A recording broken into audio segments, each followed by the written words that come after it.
Hello friends, mad 2 teaser అయితే వచ్చింది. ఎలా ఉంది టీజర్? నిన్న natural star Nani hit third case teaser అయితే వచ్చింది. రెండు టీజర్లు ఎలా ఉన్నాయనేది వీడియోలో మాట్లాడదాం. సబ్స్క్రైబ్ చేయని వాళ్ళు సబ్స్క్రైబ్ చేసి చూడండి. మ్యాడ్ 2 టీజర్ చూసిన తర్వాత మొదటి భాగం అయితే బంపర్ హిట్ అయింది. యూత్ఫుల్ ఎంటర్టైనర్, యూత్ను ఆకర్షించే సీన్స్ చాలా గొప్పగా ఉన్నాయి. దాని సీక్వెల్గానే రెండో భాగం తీసుకొచ్చాడు మన నాగవంశీ. డైరెక్టర్లు, ప్రొడ్యూసర్లు, వెంకీ అట్లూరి వాళ్ళ మీద వాళ్ళే కామెడీ వేసుకునేలాగా మంచి యూత్ఫుల్ ఎంటర్టైనర్ అనిపించింది రెండో భాగం టీజర్ కూడా. కానీ ఇందులో ఒకటి మనం గుర్తుంచుకోవాలి, ఎన్టీఆర్ సొంత బామార్ది నార్నే నితిన్ కూడా ఉన్నాడు. కానీ ఎన్ని రోజులు ఎన్టీఆర్ లాంటి ఒక మాస్ హీరో బామార్ది ఒక గుంపులో హీరో లాగా, ఒక సైడ్ హీరో లాగా ఒక చిన్న సినిమాలు ఎన్ని రోజులు వేస్తాడు? ఎన్టీఆర్ లాంటి ఒక ఫ్యాన్ బేస్ ఉన్న హీరో సొంత బామార్ది ఒక మెయిన్ హీరోగా ఒక మాస్ ఈ ఫిలిం చేయడా? ఇన్ని రోజులు ఇట్లా గుంపులో హీరోగా ఒక ఇంకా అప్కమింగ్ హీరో లాగానే ఆల్రెడీ సినిమాలు చేయబట్టి 2 సంవత్సరాలు అయిపోయింది. ఇంకా చిన్న సినిమాలే చేస్తాడా అనే డౌట్స్ అయితే అభిమానులకు చాలా వరకు అయితే వస్తున్నాయి. ఎందుకంటే నార్నే నితిన్ అనేది నార్మల్ వ్యక్తి కాదు, 100 కోట్లున్న ఆస్తిపరుడు. ఎన్టీఆర్ లాంటి వ్యక్తికి సొంత బామార్ది. ఇంత ఫ్యామిలీ బ్యాక్గ్రౌండ్ ఉండి కూడా ఇంకా సైడ్ హీరో లాగా, గుంపులో హీరో లాగా, చిన్న హీరో లాగా ఇంకా ఎన్ని రోజులు వస్తాడు అనేది అభిమానులు అయితే అడుగుతున్నారు. కానీ ఎప్పుడో తన మాస్ సినిమా చేసేది ఎప్పుడో లాస్ట్ మూవీ హాయ్ అని ఒక మూవీ చేసిండు. అది కూడా గొప్ప విజయం ఏం సాధించలేదు, కానీ జస్ట్ పెద్ద గుర్తింపు ఏం రాలేదు.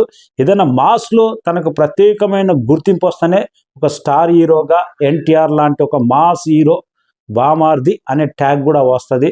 త్వరలోనే అలాంటి ఫిలిం చేయాలని కోరుకుందాం. ఇలా అయితే ఇంకా ఇలా చేసుకుంటూ పోతే, గుంపులో హీరోలాగా చేసుకుంటూ పోతే అదే ముద్ర పడుతుంది. తనకు సపరేట్ ఫ్యాన్ బేసు, తనకు సపరేట్ ఐడెంటిటీ అనేది రానే రాదు. ఆలోచించుకోవాలి నార్నే నితిన్ అనేది. ఎందుకంటే నువ్వు కరెక్ట్ ఫిలిం చేస్తే సపోర్ట్ చేయడానికే చాలామంది అభిమానులు ఉన్నారు. మీ భావ అభిమానులు కోట్లలో ఉన్నారు. అది గుర్తించుకొని చేయాలి. చూద్దాం, వెయిటింగ్. టీజర్ అయితే చాలా బ్రహ్మాండంగా ఉంది. డైరెక్టర్ శోభన్ కొడుకు తెలుసు కదా, ఆయన పేరు ఏదో ఉండే మర్చిపోయినా.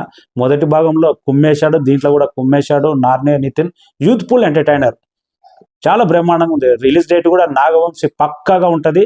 రిలీజ్ డేట్ కూడా వచ్చేసింది కదా, ఇంకా వెయిటింగ్. ఇంకా హిట్ 3 నాని నిజంగా పర్ఫెక్ట్ ఎంచుకున్నాడు. మొదటి భాగం, రెండో భాగం, మూడో భాగం నేను చేస్తాను.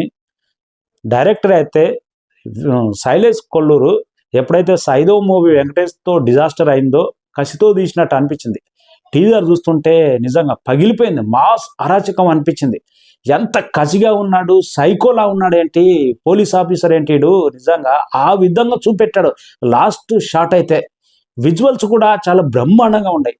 అందుకే నాని పక్కగా మాస్ సినిమా డిసైడ్ అయి చేసిండు. మొదటి భాగం ఎంత థ్రిల్లింగ్గా ఉందో, సెకండ్ కేసు ఎంత థ్రిల్లింగ్గా ఉందో, మూడో భాగం ఎంత అరాచకంగా ఉండబోతుంది అన్నదానికి టీజర్ ఉదాహరణ. డైరెక్టర్ అయితే కసిగా ఉన్నాడు శైలేష్ కొల్లూరి. ఎందుకంటే మధ్యలో 2 సినిమాలు సూపర్ హిట్ తర్వాత 5వ సినిమా వెంకటేష్ది దెబ్బేసిన తర్వాత ఇది 3వ సినిమా కసితో ఉన్నట్టున్నాడు. నాని లుక్స్ కూడా అవుట్ స్టాండింగ్ అనిపించింది, చాలా బ్రహ్మాండంగా అనిపించింది. టీజర్ అయితే పగిలిపోయింది. అందుకే రికార్డు స్థాయి వ్యూస్ వచ్చినాయి. నాని ఎప్పుడు టైర్ 2 హీరోలలో, స్టార్ హీరోలు కాకుండా టైర్ 2 హీరోలలో నెంబర్ 1 స్థానంలో ఉంటాడు. అలాంటి రికార్డు వ్యూసే సాధించింది. లుక్స్ మాత్రం, టీజర్ మాత్రం హిట్ 3 బంపర్ హిట్ కళ అయితే వచ్చేసింది. కరెక్ట్ సస్పెన్స్ థ్రిల్లింగ్ పడితే స్టోరీ దాని రేంజ్ ఎక్కడికో వెళ్ళిపోతుంది.